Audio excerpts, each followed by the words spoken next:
Sebelum ceritanya dimulai, apabila pembawaan Mimin kurang cepat atau lambat, bisa menambahkan kecepatannya. Oh iya, yang mau bantu beliin Mimin kopi biar lebih semangat lagi bahas komiknya, bisa mendonasikan sedikit uang jajannya lewat link Saweria yang ada di deskripsi. Oke, nggak usah berlama-lama lagi, kita langsung masuk saja ke ceritanya.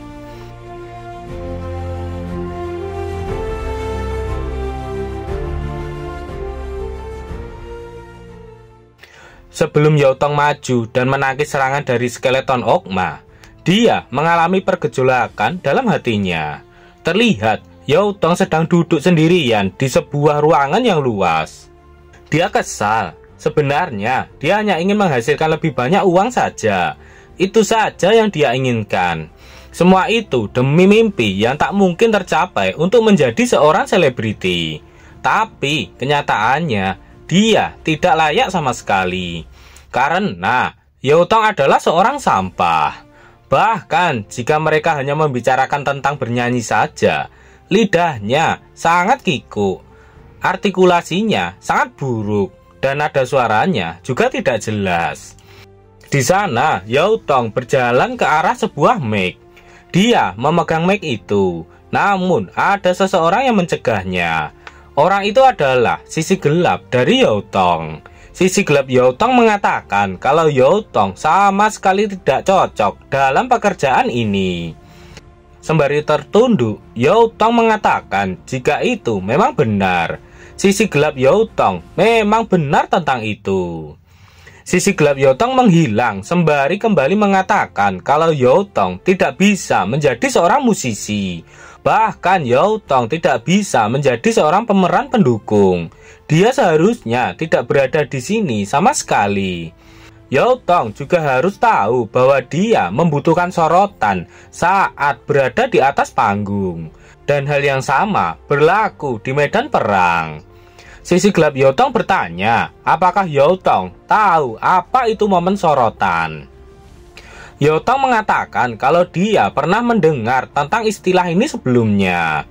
Mereka mengatakan bahwa mereka yang menjadi sorotan adalah bintang dan pahlawan yang sebenarnya. Tetapi Yaotong selalu ingin bertanya, apa sebenarnya yang disorot oleh lampu sorot itu? Apakah itu bakat? Apakah itu mimpi buruk? Keberanian? Atau itu hanya bayangan yang membesar saja? Yaotong dulu berpikir bahwa selama dia berdiri di atas panggung dan mengambil mikrofon, dia akan menjadi orang yang dipilih oleh lampu sorot. Namun orang-orang mengatakan kalau Yaotong tidak cocok untuk ini. Dan tapi kenyataannya dia memang adalah sampah. Yaotong kesal. Dia mengakui bahwa dia tidak pernah memiliki bakat untuk membakar semangat seluruh penonton hanya dengan satu nada pembuka. Tapi Yaotong masih belum bisa menerimanya. Yaotong tidak mau hanya melihat orang lain bersinar dari pinggir lapangan. Sementara dia bahkan tidak memenuhi syarat untuk mendekati lampu sorot. Dia ingin bahkan jika hanya sekali mendekati bagian tengah panggung dan menyentuh lampu sorot dari dekat. Yaotong berusaha keras, tapi sisi gelapnya tetap saja menghalanginya dan terus mengatakan kalau dia adalah sampah. Bahkan jika itu hanya sesaat, tidak apa-apa. Yaotong sangat ingin merasakannya.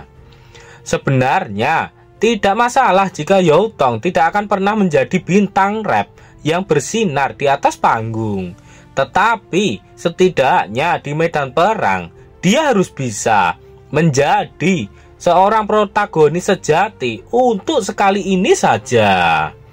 Yaotong pun akhirnya berlari kencang menuju ke arah datangnya kapak yang mengarah ke arah Yiling. Dengan segenap kekuatannya, Yaotong mengarahkan perisainya ke arah kapak itu. Yaotong menangkis kapak itu sembari mengatakan jika ini adalah momen dalam sorotan yang hanya menjadi miliknya.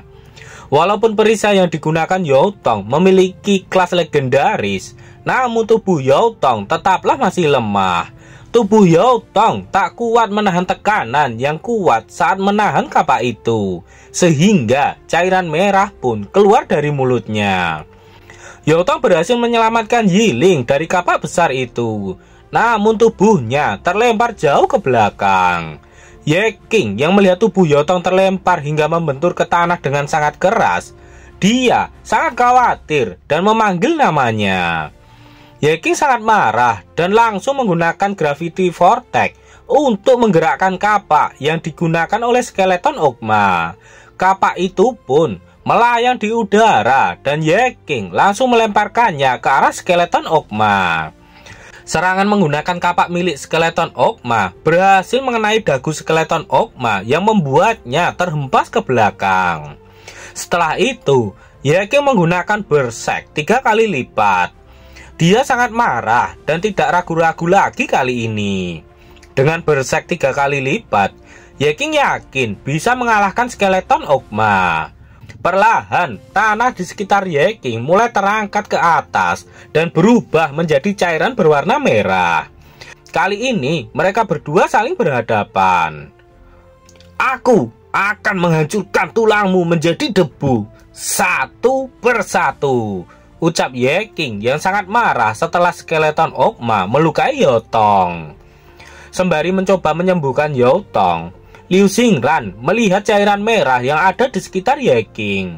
Liu Xingran tahu jika itu bukan kristal. Itu adalah sebuah kaca yang terbuat dari pasir yang dilelehkan oleh suhu yang tinggi. Liu Xingran tak menyangka kalau Ye King ternyata sangatlah kuat. Dengan kekuatan penuhnya, Ye King melesat cepat ke arah skeleton Ogma. Setelah sampai di hadapan skeleton Ogma, Ye King berbalik arah dan menangkap tembakan batu runcing yang diarahkan ke arah skeleton Ogma. Ye King memegang batu itu dan berteriak keras sembari mengarahkan batu yang dia tangkap ke arah skeleton Ogma. Kemudian, batu itu ditancapkan ke kepala skeleton Ogma dan berhasil menembus pelindung tulang yang ada di kepalanya. Liu Xingran senang karena Ye King berhasil melakukannya dengan baik. Namun, tak sampai di situ saja. Ye King masih berusaha menancapkan batu itu lebih dalam lagi. Karena serangan itu, HP skeleton Ogma menurun hingga tersisa 40%. Bahkan setelah serangan dari Ye King, Wu Ming pun ikut melakukan serangan dengan memotong tangan kanan skeleton Ogma hingga terlepas dari badannya, sehingga tangannya melayang-layang di udara. HP skeleton Ogma turun lagi ke angka 30% setelah serangan berikutnya yang dilancarkan oleh Liu Xingran dengan membekukan bagian tubuh bawah skeleton Ogma.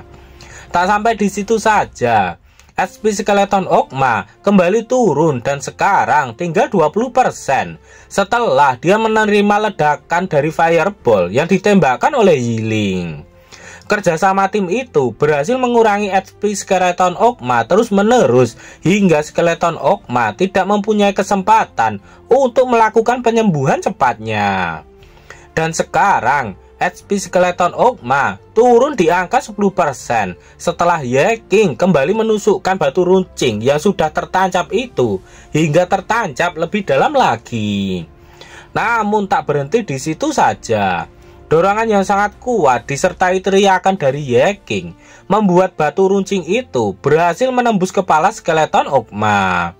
Dan semua itu akan Ye King akhiri dengan Gravity Vortex. Energi keunguan mulai membentuk bulatan di tangan Ye King. "Hancurlah menjadi debu untukku!" teriak Ye King sembari melemparkan Gravity Vortex itu ke dalam lubang yang dibuat oleh Ye King di kepala skeleton Ogma.